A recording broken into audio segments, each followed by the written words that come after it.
In this video I'm going to talk about some of the best beginner invertebrates for your saltwater aquarium. There's some really cool stuff out there, but there's also some really nasty stuff that can really do damage to your aquarium. So stay tuned, I'm going to go and jump into a really good list.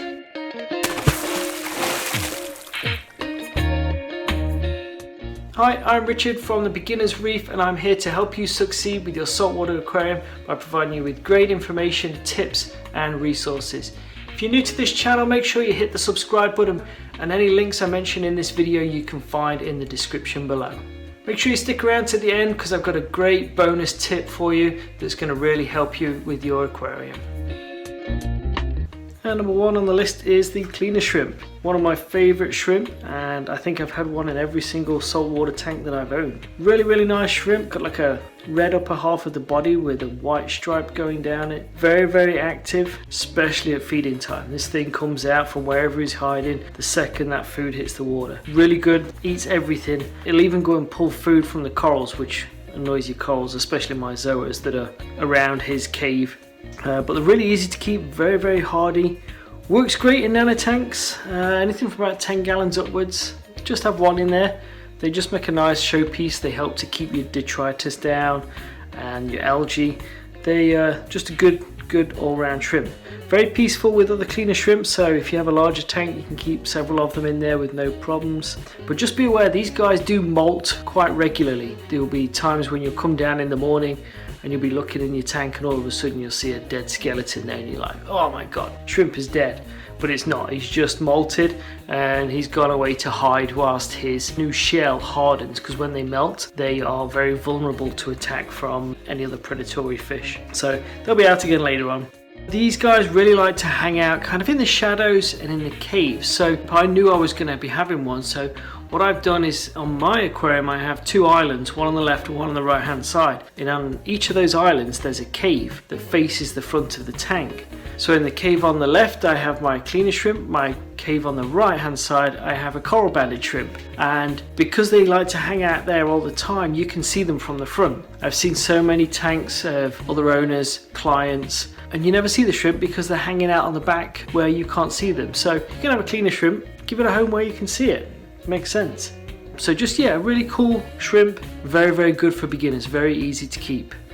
Number two on the list is the fire shrimp. This one is one of the brightest reds that you will get in a saltwater aquarium, period. They are such a vivid bright red with white antennae and white tips on their feet that the contrast just makes this thing stand out. They are really hardy, they eat well, they will swim around in the water column, moving from one place to another quickly, and very peaceful, very active shrimp. They are more expensive because, like anything in saltwater, the better the coloration and the brighter the color, the more dollars you're going to spend. So yeah, they are more expensive, but they're worth it.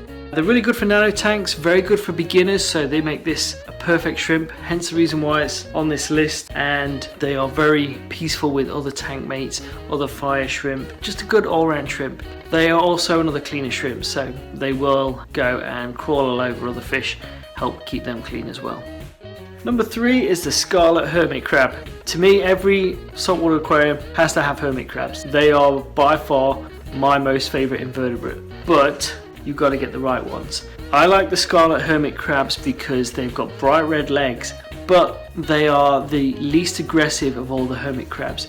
Your blue leg hermits and your blue knee hermits can be very aggressive towards your snails, whereas the Scarlet hermit crabs tend to just keep themselves to themselves. They are really good scavengers, really good at picking detritus out of holes and cracks, picking on algae. They feed well. Uneaten food that they can find, they will be just vacuuming that stuff up. Really good hermit crab. They are a bit more expensive, so generally if you have a smaller tank or a nano tank, just get one or two in there and then they can act as like a showpiece. If you have a large 250 gallon, 300 gallon aquarium and you're paying $5 a piece for these things, you can put them in and then not see them again for 8 months. So just be aware of that. Because they are good scavengers, they do need a mature aquarium with lots of algae to be able to go and pick on.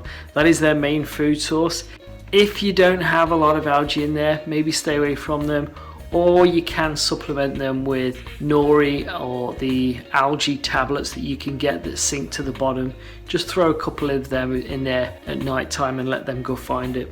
You do have to be careful with copper-based medications with hermit crabs. So again, don't go putting any copper-based medications into a tank with invertebrates because you will kill them for sure. And the main way that you can help protect your snail population against any hermit crabs, because they will still go and harass your snails and try and steal their shell if they want it. So what I do every time I go to my local fish store, I just grab 2 or 3 bigger shells from them. They're usually given me for free. And then I just drop them in at the back of the tank, and a couple of days later I'll see one of my hermits is cruising around with a new shell on, and it just helps to stop them pestering your snails. Number 4 on the list is the pistol shrimp. This is one cool shrimp, and I love these guys because they have a symbiotic relationship with gobies. And if you put a pistol shrimp with a goby into a tank, generally they will share the same burrow. So in small aquariums or nano tanks, these are awesome focal points. You get gobies like the yellow watchman goby, the Yasha goby, or Randall's goby, and they're really good partnering gobies with the pistol shrimp. So you put them together and they will share the same cave. They'll share the same food and they'll chase off other fish that are coming nearby. There's 2 kind of pistol shrimps that are the most popular. One is the tiger and one is the Randali. Those are the 2 that seem to be everywhere. Really easy to keep, very, very hardy. It gets its name, the pistol shrimp, because it has a large claw which it can close very rapidly, and it sounds like a crack in your tank or a gunshot. I've been near a tank and it fires its claw, and it's like you look over at the tank because you think, oh my god, has my tank just developed a crack? But it's actually the pistol shrimp in there just closing its claw really quickly. The Reef Safe, really good all round for any level of experience. So if you're a new beginner, if you're an advanced aquarist, just a really cool shrimp to have in your tank. Just make sure you give them lots of live rock and a substrate so that they can make their burrow. The other cool thing about a pistol shrimp is that they are cheap. You can pick up a pistol shrimp and a yellow watchman goby for under 50 bucks, and you've got a perfect showpiece in your aquarium.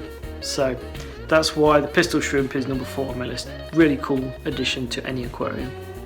Number 5 on my list is the emerald crab. This guy is a lifesaver for many people.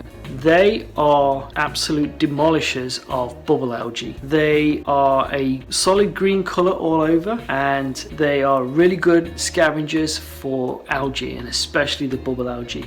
I have 2 islands in my aquarium. I have an emerald crab on each island because I had a really bad problem with bubble algae coming in as a hitchhiker on a frag plug. Once I got on top of it, I have 2 now. They just live in my tank and they just keep on top of any algae that starts to pop up.